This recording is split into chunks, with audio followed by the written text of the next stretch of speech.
Mesdames et messieurs, bonsoir. Merci de nous recevoir chez vous. Ravi de vous retrouver pour cette édition de 19h du journal d'Alizé Télévision ce vendredi 25 novembre. Voici tout de suite quelques-uns des titres qui seront développés dans ce journal.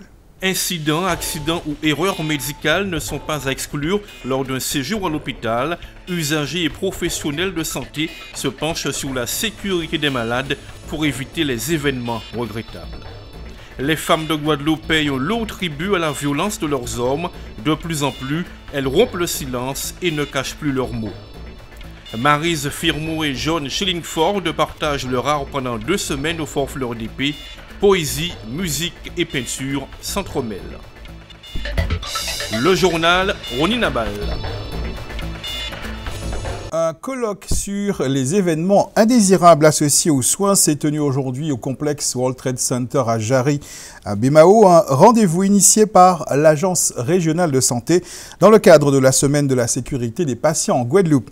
Il s'agit pour le ministère de la Santé de sensibiliser sur les enjeux de la sécurité des soins et de favoriser le dialogue entre patients et usagers, mais également patients usagers et professionnels de santé sur ces sujets. Voyez ce reportage signé Muriel Barlagne. Une infection nosocomiale, l'administration d'un mauvais médicament. En France, un patient sur 10 serait concerné par un EIAS, événement indésirable associé aux soins.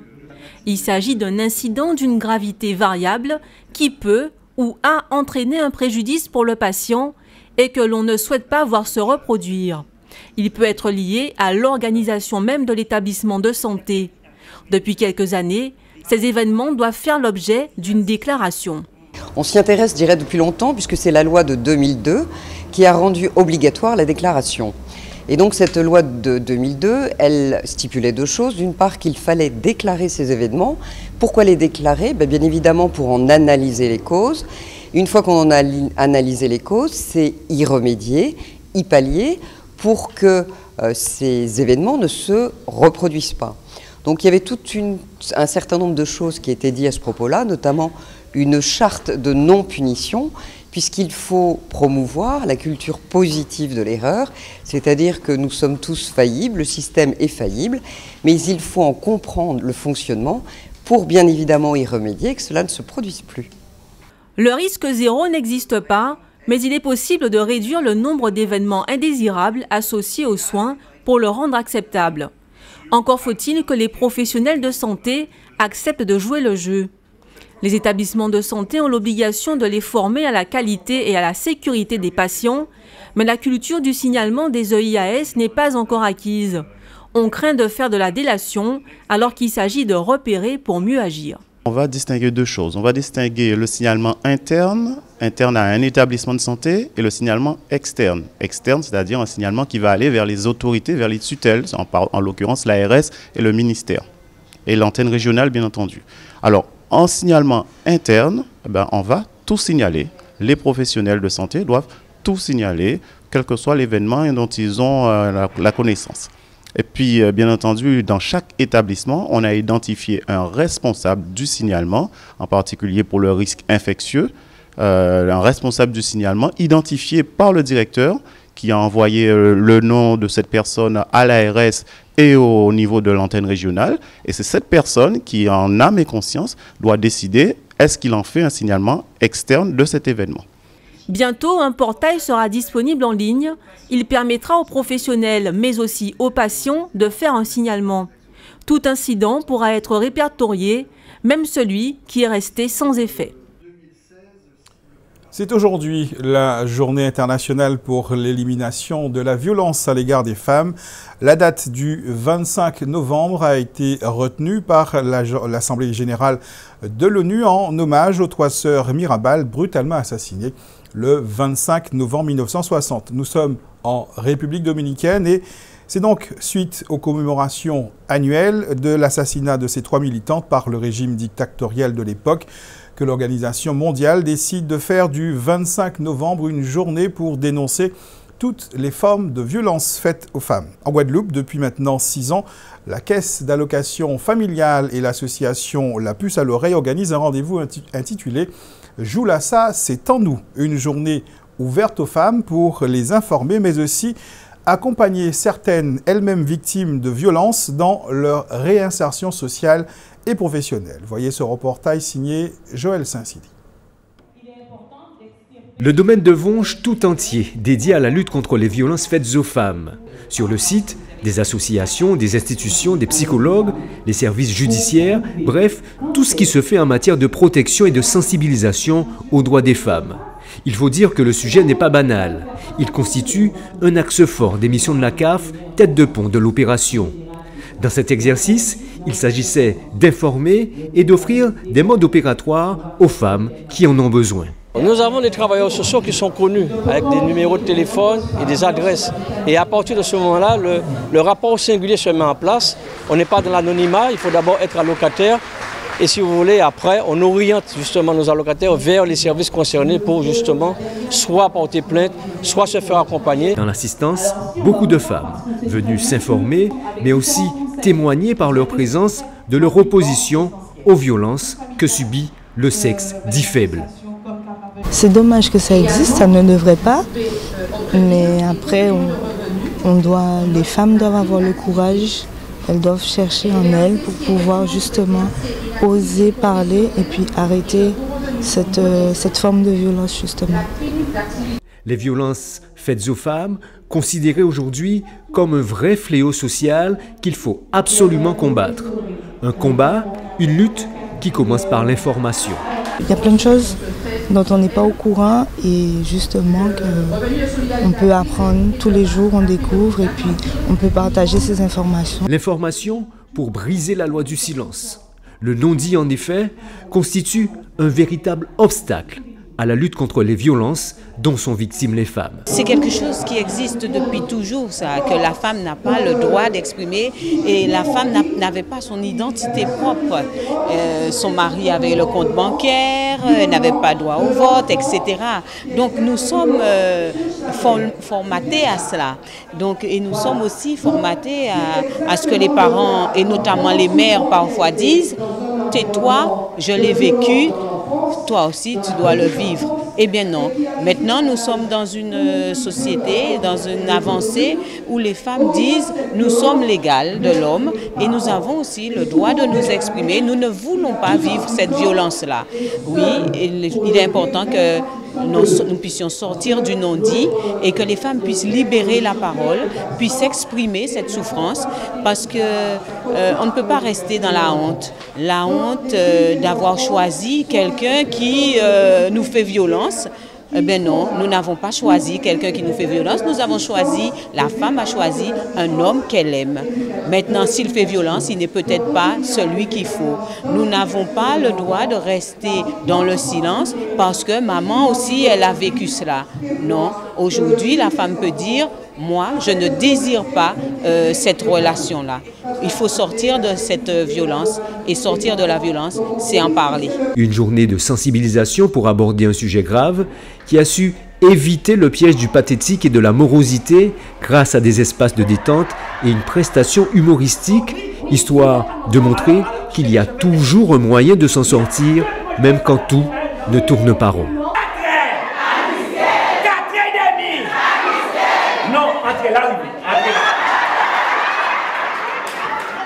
En bref, le mouvement de grève déclenché par l'UTPP et GTG dans les stations-service de l'archipel a été suspendu hier après une entrevue avec les représentants de l'organisation professionnelle des gérants de stations-service.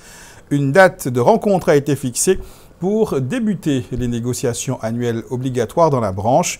Cette première réunion devrait se tenir le 1er décembre prochain et en attendant donc le mouvement de grève est suspendu. En bref, toujours, la grève entamée le 8 novembre par les contractuels du CHU de Pointe-à-Pitre adhérant à la CGTG est terminée. Un protocole d'accord a été signé aujourd'hui entre la direction de l'établissement et la centrale syndicale. Il porte notamment sur des recrutements sans concours en CDD et CDI pour une catégorie d'agents et sur concours réservés pour d'autres catégories. Dans un instant, nous irons visiter l'exposition de la plasticienne Maryse Firmo. Mais tout de suite, place à notre tour d'horizon de l'actualité dans la grande région. Nous irons notamment en Martinique et au Salvador. C'est votre rendez-vous Caraïbes. Après l'Assemblée nationale, c'est le Sénat qui a dit oui à la proposition du député de Martinique Serge Letchimy d'autoriser les collectivités territoriales de Guyane, Martinique et Guadeloupe à coopérer davantage diplomatiquement avec leurs voisins des Caraïbes et des Amériques. Plus important encore, elles pourront devenir membres des banques de développement régionales. Pendant longtemps, la coopération régionale pour les Antilles et transfrontalière pour la Guyane a été l'apanage exclusif du ministère des Affaires étrangères. En 2012, la convention tripartite signée à Cayenne entre les exécutifs régionaux de Martinique, Guadeloupe et Guyane et les ministères des Affaires étrangères et de l'Outre-mer a marqué une nouvelle étape dans la diplomatie française. Désormais, des agents territoriaux peuvent être détachés dans les consulats et ambassades français de leur région géographique. Initiée par Nicolas Sarkozy et renforcée par François Hollande, la diplomatie économique territorialisée, comme on l'appelle, est censée impliquer davantage les responsables politiques des Antilles et de Guyane. Depuis le 24 novembre jusqu'au 4 décembre, le Martinique Jazz Festival va notamment faire vibrer le musée Saint-James à Sainte-Marie, le domaine de la Pagerie aux Trois-Îlets ou encore le Tropic Atrium de Fort-de-France. L'invité vedette de ces 10 jours de belle musique sera Randy Weston, 90 ans et toujours bon pied bon oeil. Parmi les autres musiciens qui évolueront aux côtés du célèbre pianiste américain, il y aura son compatriote Andy Narell, le maître du style pan, ou encore le très éclectique trinidadien Anthony Joseph. Bien évidemment, ils partageront la scène avec des jazzmen martiniquais. Les concepts payants ou gratuits auront pour thème la rencontre entre l'Afrique, les Caraïbes et les Amériques. Le risque de tsunami qui pesait sur le Salvador a finalement été levé après le tremblement de terre qui a secoué la côte pacifique de l'Amérique centrale. Évalué à une magnitude de 7 sur l'échelle de Richter qui en compte 10, le séisme a aussi été ressenti au Costa Rica et au Nicaragua. L'état d'urgence a d'ailleurs été proclamé dans ce dernier pays qui est aussi placé sous la menace d'un ouragan. Baptisé Otto et classé en catégorie 2, le phénomène est porteur de vents soufflant à plus de 170 km/h. Les services de secours du Salvador, du Costa Rica et du Nicaragua sont en alerte. Maryse Firmo et John Chillingford proposent une exposition collective au Fort Fleur d'Épée à Bas du Fort au Gosier à partir de ce soir, une exposition intitulée Notes bleues, totem et poésie. Artiste peintre autodidacte, Maryse Firmo est aussi éducatrice spécialisée et poétesse. Elle vient d'ailleurs de publier un ouvrage, un recueil de poèmes. Jusqu'au 9 décembre, elle invite le public à venir échanger avec elle au Fort Fleur d'Épée. Reportage Muriel Barlagne. Quand la musique rencontre la peinture et la poésie, cela donne Notes bleues, totem et poésie. Il s'agit de la 7e exposition de Maryse Firmo, dans le cadre d'un concept intitulé « Partage d'art et d'émotions » qui existe depuis 2001. Le principe est simple, l'art-thérapeute choisit de travailler avec un artiste encore inconnu du grand public autour d'une thématique. Cette fois, c'est John Chillingford qui s'est prêté au jeu. Notes bleues par rapport au côté vibration, on va dire, qui nous entoure, au côté vibration que nous apporte la musique, d'accord, et au côté vibration aussi des sentiments. Donc, on dit bien dans la chanson de Christophe, je lui dirai les mots bleus. Donc, c'est pour ça. Ensuite, totem, en fait, totem, c'est tout simple, c'est pour faire le lien avec l'Afrique, puisque nous sommes sortis de notre terre ancestrale d'Afrique. Donc, c'est juste pour faire le lien. Et la poésie, évidemment, c'est par rapport à tout ce qui est noble, qui est beau, qui est magnifique et en définitive, en un mot, tout ce qui tourne autour de l'amour. Voilà. Les deux artistes autodidactes ont travaillé pendant 1 an en étroite collaboration, mais chacun a son propre style. Ensemble, ils ont exploré des techniques diverses comme des collages ou l'utilisation de résine. Pour Maryse Firmo, créer c'est avant tout s'amuser. Un art-thérapeute qui ne produit pas, il devrait se poser des questions. C'est fondamental, c'est très important. Donc j'ai besoin de faire ce lien-là.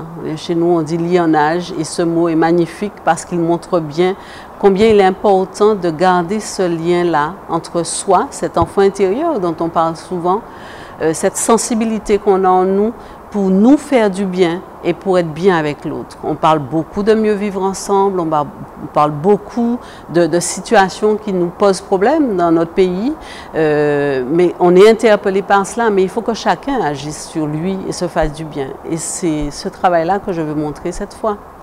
Cette exposition est aussi l'occasion de présenter le premier recueil de poèmes écrits en solo par Maryse Firmeau. Parfum d'une vie a été publié en août 2016 aux éditions Negmaron, une autre manière pour l'artiste de mettre ses émotions en images. Augmenter sa sensation de bien-être et entretenir sa forme physique, c'est ce que recherchent les pratiquants du Tai Chi Chuan. Cet art martial se pratique comme une gymnastique de santé basée sur le travail du Qi. Reportage Joël Saint-City. Inspire, expire, souplesse et quiétude, nous sommes en plein cours de Tai Chi. Un cours dispensé par Juliette Sainton, une adepte de la discipline depuis 1990. Sa rencontre avec cet art martial chinois, c'était juste pour se sentir un peu mieux. Le Tai Chi est porteur de joie, de beaucoup de légèreté et de santé. À l'époque, j'en avais beaucoup besoin et j'avais surtout besoin de la santé. Et depuis, je me porte bien. Voilà. Aujourd'hui, elle souhaite partager son bonheur et développer dans le même temps une discipline encore discrète en Guadeloupe. Ce n'est pas quelque chose de connu vraiment. Les gens restent un petit peu à l'écart alors que réellement, il y a des clubs pour pratiquer, ne serait-ce que son nom. Rolande, elle, a commencé le Tai Chi il y a 1 mois. Elle était tout simplement en quête de bien-être. J'ai vu sur un journal que cette dame faisait des cours de Tai Chi. J'ai dit, mais c'est quelque chose qui m'ira bien parce que je veux bien augmenter mon état de bien-être, préserver un petit peu mes articulations et puis me sentir bien et apprendre autre chose. Ça fait travailler la mémoire, ça fait travailler tout ce qui est, je dirais, mouvement. Et je me suis dit, il faut en faire, ça va m'aider dans ma vie courante. En assistant à ce cours, d'où se dégage une telle douceur, difficile de croire que le Tai Chi est un art martial. Mais cet art est un vaste domaine où la puissance et la douceur font bon ménage. Mais ici, c'est l'aspect bien-être qui est privilégié. Il y a plusieurs formes. Il y a un Tai Chi bien-être, par exemple ce que nous pratiquons ici, qui permet aux gens de se sentir bien en ville ou bien à la campagne. Mais comme on est à Pointe-à-Pitre, l'idée était de faire en sorte que les gens se sentent bien en ville, qu'il y ait une relation, que les gens se sentent et se ressentent un peu et qu'on vive dans la convivialité, en plus de l'aspect santé, vraiment. Donc c'est ça qui va primer dans un cours en initiation et dans un cours pour des adultes qui viennent. Après 1 heure de cours, l'effet escompté est bien là. Rien de bien surprenant, surtout pour Julienne, qui a déjà 8 ans de pratique à son actif. On se sent différent, on se sent léger, on sent toutes les parties de son corps. On est en paix avec soi-même, vraiment. Nous avons travaillé, comme vous avez observé, il y a un petit moment quand on a frappé les épaules, pour dégager un peu, pour relâcher. C'est un petit peu yang si vous voulez, mais aujourd'hui nous avons travaillé le yin. En plein dans le yin, par opposition au yang, au fait, la différence c'est quoi? Le yin, c'est l'aspect qui serait, disons, plutôt le côté féminin de l'univers. Et le yang serait plutôt l'aspect masculin. Bon, c'est une manière de simplifier, parce que le yin peut être très yang et le yang peut être très yin. Mais c'est une manière symbolique d'exprimer les choses. Donc on fait la pratique plutôt yin en ce moment. Évidemment, il n'y a pas d'âge pour pratiquer cet art martial. Alors, vous qui êtes en quête de zénitude, le Tai Chi sera peut-être votre voie.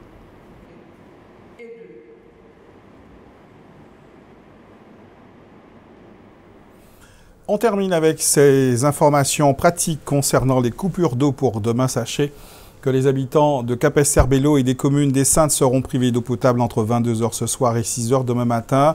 Ceux de Saint-François et de la Désirade n'auront pas d'eau au robinet en raison des délestages pratiqués par le SIAG sur son réseau. Ce sera donc à partir de demain soir. Un point sur la météo. Le temps sera humide ce soir avec des risques d'averses sur toutes les communes de l'archipel.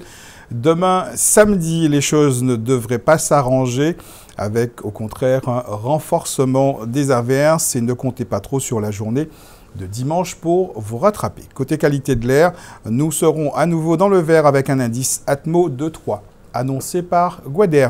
L'information sera présente ce week-end sur les antennes d'Alizé Télévision. On vous souhaite de passer un bon week-end. On vous donne rendez-vous lundi.